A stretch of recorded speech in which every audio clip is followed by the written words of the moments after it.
RCB ವಿಜಯೋತ್ಸವ ವೇಳೆ ಬೆಂಗಳೂರಿನ ಚಿನ್ನಸ್ವಾಮಿ ಕ್ರೀಡಾಂಗಣದಲ್ಲಿ ನಡೆದ ಕಾಲ್ತುಳಿತ ಪ್ರಕರಣಕ್ಕೆ ಸಂಬಂಧಿಸಿ 11 ಮಂದಿ ಅಮಾಯಕರು ಜೀವ ಕಳೆದುಕೊಳ್ಳಲು ಕಾಂಗ್ರೆಸ್ ಸರ್ಕಾರದ ವೈಫಲ್ಯವೇ ಕಾರಣ. ಸಿಎಂ ಹಾಗೂ ಡಿಸಿಎಂ ರಾಜೀನಾಮೆ ನೀಡಬೇಕೆಂದು ಒತ್ತಾಯಿಸಿ ಚಿಕ್ಕಬಳ್ಳಾಪುರ ನಗರದ ಅಂಬೇಡ್ಕರ್ ವೃತ್ತದಲ್ಲಿ ಬಿಜೆಪಿ ಇಂದು ಪ್ರತಿಭಟನೆ ನಡೆಸಿತು. ಸಂಸದ ಡಾಕ್ಟರ್ ಕೆ ಸುಧಾಕರ್, ಬಿಜೆಪಿ ಜಿಲ್ಲಾಧ್ಯಕ್ಷರು ಸೇರಿದಂತೆ ಕಾರ್ಯಕರ್ತರು ಜಮಾಯಿಸಿ ರಾಜ್ಯ ಸರ್ಕಾರದ ವಿರುದ್ಧ ಧಿಕ್ಕಾರ ಕೂಗಿ ಆಕ್ರೋಶ ವ್ಯಕ್ತಪಡಿಸಿದರು. ರಾಜ್ಯ ಸರ್ಕಾರದ ಮೂಲ ಜವಾಬ್ದಾರಿ ಜನರ ರಕ್ಷಣೆ ಮಾಡೋದು. ಅದನ್ನೇ ನೀವು ಮಾಡಲಿಲ್ಲ. ಅನುಭವ ಇರುವ ಮುಖ್ಯಮಂತ್ರಿಗಳು ಅಂತ ಅಂದುಕೊಂಡಿದ್ದೆ. ಮಾನವೀಯತೆ ಮೆರೆಯಲಿಲ್ಲ. 11 ಜನ ಅಮಾಯಕರ ಸಾವಾಗಿದೆ. ಅವರ ಕುಟುಂಬಗಳಿಗೆ ನ್ಯಾಯ ಸಿಗಬೇಕು. ತಪ್ಪಿತಸ್ಥರಿಗೆ ಶಿಕ್ಷೆಯಾಗಬೇಕಿತ್ತು. ಆದರೆ ಅವರನ್ನು ವರ್ಗಾವಣೆ ಮಾಡಿದ್ದಾರೆ. ಮಹಿಳೆಯರಿಗೆ, ವಿದ್ಯಾರ್ಥಿಗಳಿಗೆ, ಯುವಕರಿಗೆ, ರೈತರಿಗೆ ರಕ್ಷಣೆ ಇಲ್ಲ. ಭ್ರಷ್ಟಾಚಾರ ಕೂಪದಲ್ಲಿ ರಾಜ್ಯ ಕಾಂಗ್ರೆಸ್ ಸರ್ಕಾರ ಸಿಕ್ಕಿಕೊಂಡಿದೆ ಎಂದು ಸಂಸದ ಡಾಕ್ಟರ್ ಕೆ ಸುಧಾಕರ್ ಆರೋಪಿಸಿದರು.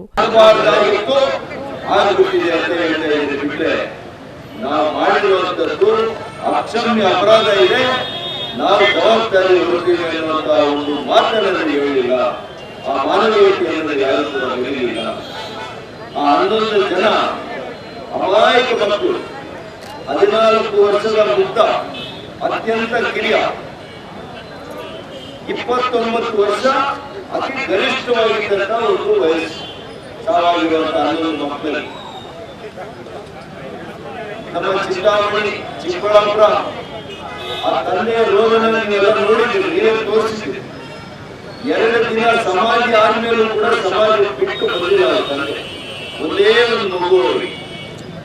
ಯಾರ ತಂದೆ ಆದ್ರೆ ಇದನ್ನೆಲ್ಲ ಕೂಡ ನೀವು ಅರಿಲಿಲ್ಲ.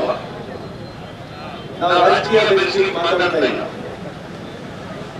ಬಹಳ ಸ್ಪಷ್ಟವಾಗಿ ಹೇಳ್ತಾ ಇದ್ದೀವಿ. ಭಾರತೀಯ ಜನತಾ ಪಕ್ಷ ನಿಮ್ಮ ರೀತಿಯಲ್ಲಿ, ಕಾಂಗ್ರೆಸ್ ಪಕ್ಷದ ರೀತಿಯಲ್ಲಿ ಸಾವಿನ ಮನೆಯಲ್ಲಿ ನಾವು ರಾಜಕಾರಣ ಮಾಡಲಿಕ್ಕೆ ತಯಾರಾಗಿಲ್ಲ. ಆದರೆ ಅವ್ರಿಗೆ ನ್ಯಾಯ ಬೇಕಲ್ಲ. ಆ ತಂದೆ ತಾಯಿಯ ರೋದನೆಗೆ ನ್ಯಾಯ ಸಿಗ್ಬೇಕಲ್ಲ.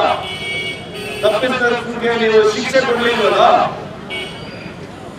ನೀವು ಟ್ರಾನ್ಸ್ಫರ್ ಮಾಡಿಬಿಟ್ರೆ ಅವ್ರಿಗೆ ಶಿಕ್ಷೆ ಆಯ್ತಾ?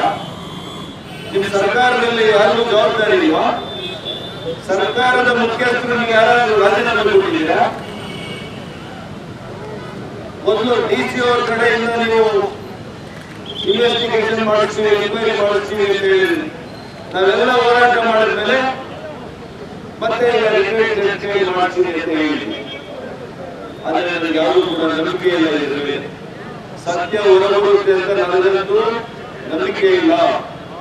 ಆದರೆ ಇವತ್ತಿನ 6.5 ಕೋಟಿ ಕನ್ನಡಿಗರು ನೋಡಿದ್ದಾರೆ. ಯಾವುದೇ ಒಂದು ವಿಷಯವನ್ನ ಕಾಂಗ್ರೆಸ್ ಸರ್ಕಾರ ಒಳ್ಳೆಯ ರೀತಿಯಲ್ಲಿ ನಿಭಾಯಿಸೇ ಇಲ್ಲ.